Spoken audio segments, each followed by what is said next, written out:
بس یار خاموش ہو جاؤ، خاموش ہو جاؤ۔ اب آخری چیز جو میں آپ سے کہنا چاہتا ہوں وہ یہ کہ اس قوم اور ملک کی جو ترقی کے امکان ہیں وہ اتنے کشادہ اور اتنے وسیع ہیں کہ آپ جتنی دوڑ لیں اللہ تعالیٰ آپ کو اتنی زیادہ ترقی دے، لیکن اس کی ایک شرط ہے،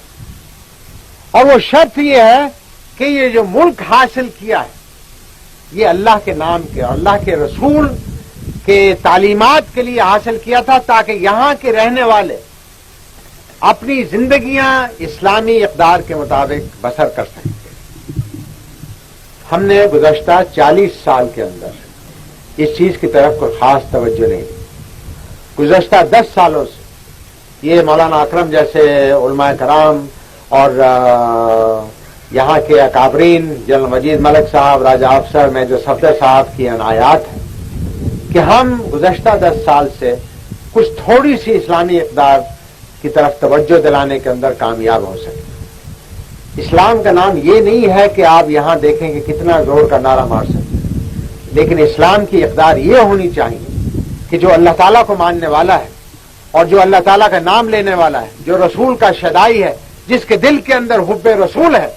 جس وقت وہ نعرہ لگائے تو زمین پھٹ جائے۔ لہذا اس مقام تک پہنچنے کے لیے ضروری ہے کہ آپ اللہ تعالیٰ کے احکامات کو پوری طرح پابندی کریں۔ اللہ تعالیٰ نے مسلمان کے اوپر 5 وقت کی نماز فرض کی ہے، رمضان کے مہینے کے روزے فرض کیے ہیں، زکوٰۃ فرض کی ہے، اور اس کے علاوہ اسلامی اقدار کے اندر یہ ضروری ہے کہ بھائی اپنے بھائی کی خدمت کرے، پڑوسی اپنے ساتھ والے کو دیکھے کہ آیا اس نے 2 وقت کی روزی اس کو میسر ہوئی یا نہیں ہوئی، بیمار کی تعمیرداری کی ہے آپ نے نہیں کی ہے، آپ نے اپنی بہنوں بچیوں کو وہ تعلیم دی ہے یا نہیں دی ہے جس کے ذریعے سے وہ آئندہ آنے والے معاشرے کی بنیاد رکھ سکے، کیا آپ نے اپنی 24 گھنٹے کی زندگی کے اندر اللہ تعالیٰ کے لیے کیا کام کیا؟ اگر آپ اپنے دل سے یہ پوچھیں گے اور اگر جواب مثبت میں نکلے گا تو آپ مسلمان ہیں، اگر جواب نفی میں ملے گا تو اس میں لازمی بات ہے کہ ہمیں اور اس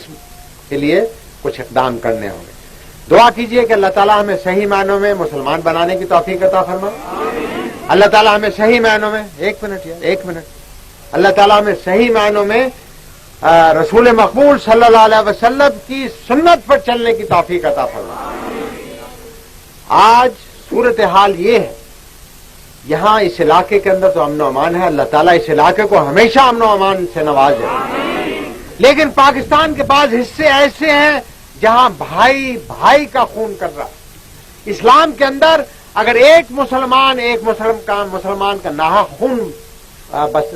بہاتا ہے تو وہ ایسا ہے جیسے پوری قوم کو خون کر دیا۔ آج پاکستان کے اندر بھائی بھائی کے خلاف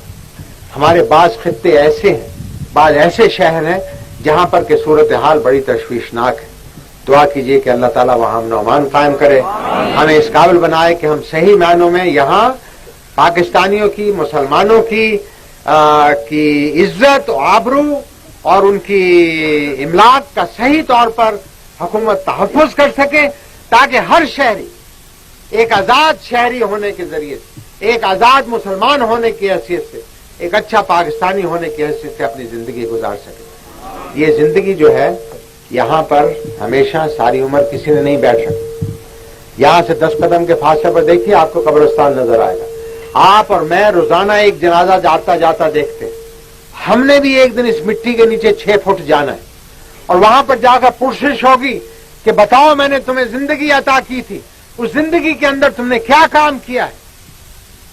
کیا آیا اس موقع کے لیے میں اور آپ تیار ہیں؟ اگر تیار ہیں تو پھر ہمیں اپنے آپ کو خوش قسمت سمجھنا چاہیے۔ اگر تیار نہیں ہے، کیونکہ موت کا وقت معین نہیں ہے، اگر اللہ تعالیٰ زندگی عطا فرمائے تو اس کا صحیح فائدہ اٹھا کر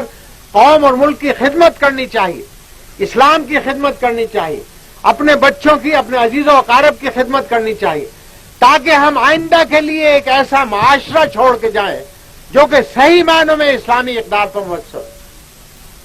تو میں آپ سے توقع کروں گا کہ چکوال کے لوگ اس خطے کے لوگ، یہ بڑا مردم خیز خطہ ہے، جیسا کہ مولانا نے آج اپنی تقریر میں بھی فرمایا، اس خطے کے لوگوں نے اس قوم اور ملک کے لیے خون بہایا ہے، اس کی سرحدوں کی حفاظت کے لیے جان کی قربانیاں دی ہیں۔ آج بھی افواج پاکستان کے اندر سب سے بڑا حصہ آپ کا اس خطے کے ساتھ تعلق رکھتا ہے۔ یہ ایک نہ صرف قوم اور ملک کی خدمت ہے بلکہ ایک عبادت ہے۔ مجھے امید ہے کہ آج کے جوان بچے جو ہیں وہ پڑھ لکھ کر تعلیم حاصل کرنے کے بعد افواج پاکستان کے اندر آئیں۔ میں ریکروٹنگ میلہ نہیں چلا رہا ہوں، صرف میری اپنی توقعات کا اظہار کر رہا ہوں، کیونکہ جس خطے کے لوگوں کے اندر اللہ تعالیٰ کی محبت ہوگی، رسول کی محبت ہوگی، ان کے اندر قوم اور ملک کی بھی محبت لازمی طور پر ہوگی۔ اور جب اس جذبے کے ساتھ آپ آئیں گے تو پھر کوئی دشمن آپ کے سامنے کھڑا نہیں ہو سکتا۔ آج پاکستان کو بہت سے دشمنوں کا مقابلہ ہے، اندرون ملک بھی اور بیرون ملک بھی۔ یہ ہم اسی حالت میں اس سے نجات حاصل کر سکتے ہیں جب ہم میں اتحاد ہو، اتفاق ہو، اللہ کی رسی کو مضبوطی کے ساتھ پکڑ کر اس کی راہ کے لیے چلنے کے لیے ہم ہمہ تما رہیں، تاکہ اللہ تعالیٰ ہمیں اس دنیا کے اندر بھی اور آخرت کے اندر بھی سرخرو فرمائے۔ ان الفاظ کے ساتھ میں آپ حضرات کا مشکور ہوں کہ آپ نے بڑی خاموشی کے ساتھ، ذرا یار خاموش ہو جائے، ایک منٹ کریں یار، سلوٹ میں نہیں، مجھے بہت سے سلوٹ میں